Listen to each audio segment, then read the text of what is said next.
3 weeks ago, something strange started happening in metal warehouses across America. Silver inventories dropped to crisis levels. Copper futures began flashing warning signals we have not seen since 2011. And then, buried inside a trade policy document, a single mechanism appeared that could destroy both markets from the inside. This is not a tariff. This is a price floor. And if you do not understand what that means, the next 6 months could wipe out portfolios, freeze supply chains, and trigger a commodity crisis that echoes for years. History has seen this before. It never ends well. But this time, the scale is bigger, the timeline is shorter, and almost nobody's paying attention. If you want to understand what is coming before it hits, hit that subscribe button right now, smash the like to support this investigation, and watch until the end. Because what I am about to show you cannot be ignored. Most people hear tariff and think of simple taxes on imports, but something else is hiding inside Trump's trade policy: a price floor. This means the government sets a minimum price for certain goods. If the market price falls below that line, the floor kicks in. Sellers cannot go lower. Sounds helpful, right? It is not. Here is the problem nobody is discussing. Price floors do not create real value. They create fake stability. Think of it like putting a board under a sinking boat. The boat still has a hole. You just cannot see it sinking anymore. Back in 1973, Nixon tried price controls on oil. Within 2 years, gas lines stretched for miles. The market broke because the real price was hidden. Today, copper and silver face the same setup. Analysts focus on tariff percentages. They miss the floor mechanism buried in policy drafts. Why is no one asking what happens when global buyers refuse to pay America's artificial price? The answer is already forming, and it connects directly to the inventory crisis building in silver warehouses right now. In 1933, President Roosevelt did something radical. He set a fixed price for gold at $35 per ounce.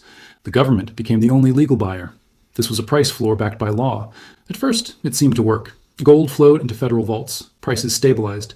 But underneath, the damage was spreading. Miners who could not profit at that price simply stopped digging. Foreign nations began hoarding gold instead of trading it.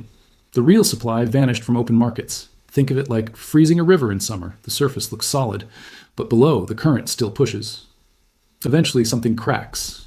By 1940, global gold markets were so distorted that black markets exploded across Europe and Asia. The official price meant nothing. The real price was hidden in back rooms. Here's the strange part. Roosevelt's floor lasted until 1971, almost 40 years of artificial pricing. When Nixon finally removed it, gold shot from $35 to over $800 within a decade. The question nobody answered then remains open now. What happens to silver and copper when the same pressure builds? The silver market is already showing cracks. COMEX warehouses reported a sharp drop in registered silver over the past 6 months. Registered means silver that is available for delivery. That number has fallen below levels seen in 2020. Meanwhile, the London Bullion Market Association reports steady demand. But here's the anomaly.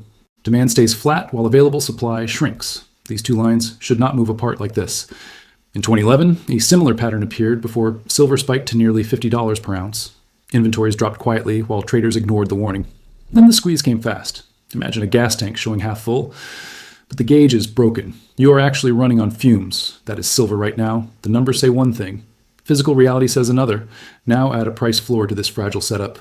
Miners will hold supply, expecting guaranteed prices. Buyers will rush in before floors activate. The already thin inventory faces pressure from both sides. One critical question remains unanswered. How much silver actually exists in deliverable form today? The official numbers and industry whispers do not match. That gap is where the danger lives. Copper is different from silver. It is not a store of value. It is industrial fuel. Every electric vehicle needs about 200 pounds of copper. Data centers, power grids, solar panels all demand massive amounts. Global copper demand has been climbing steadily. But here is where the trapdoor opens. Futures contracts for copper delivery are piling up at record levels. Traders are betting on future supply that may not exist. In 2008, a similar mismatch appeared in oil futures. Contracts promised delivery of barrels that were already spoken for. When settlement time arrived, prices whipsawed violently. Some contracts expired worthless. Think of it like selling tickets to a concert hall that only holds 1,000 people. But you sold 3,000 tickets. Everyone shows up at once.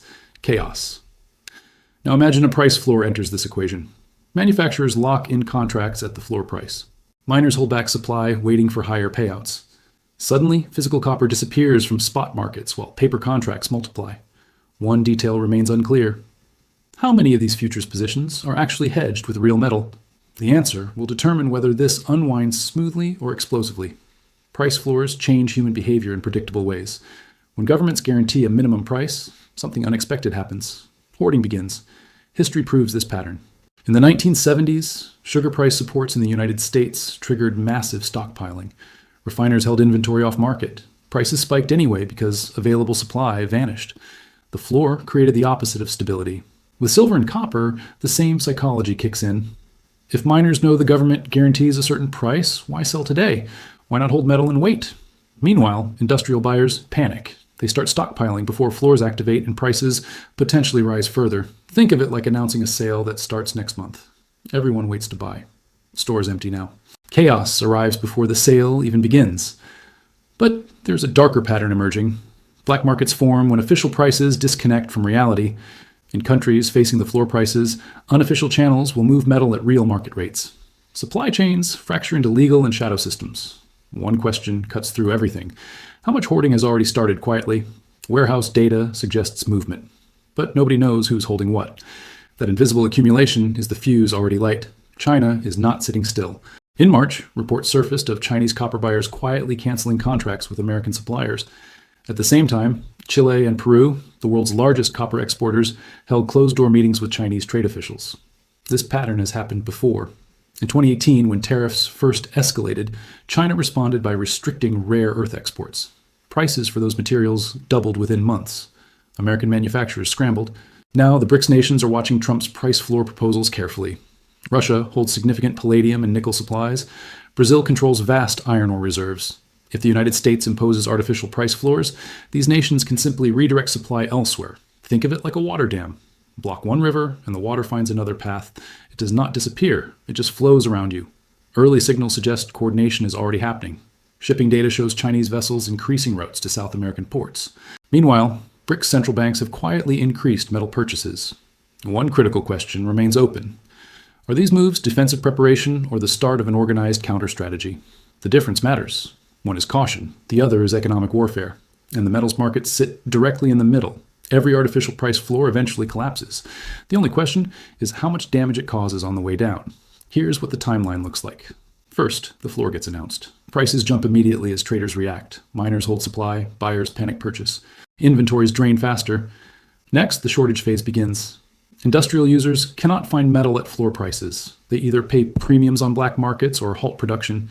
Manufacturing slowdowns ripple across sectors. Then comes the substitution wave. Companies replace copper with aluminum where possible.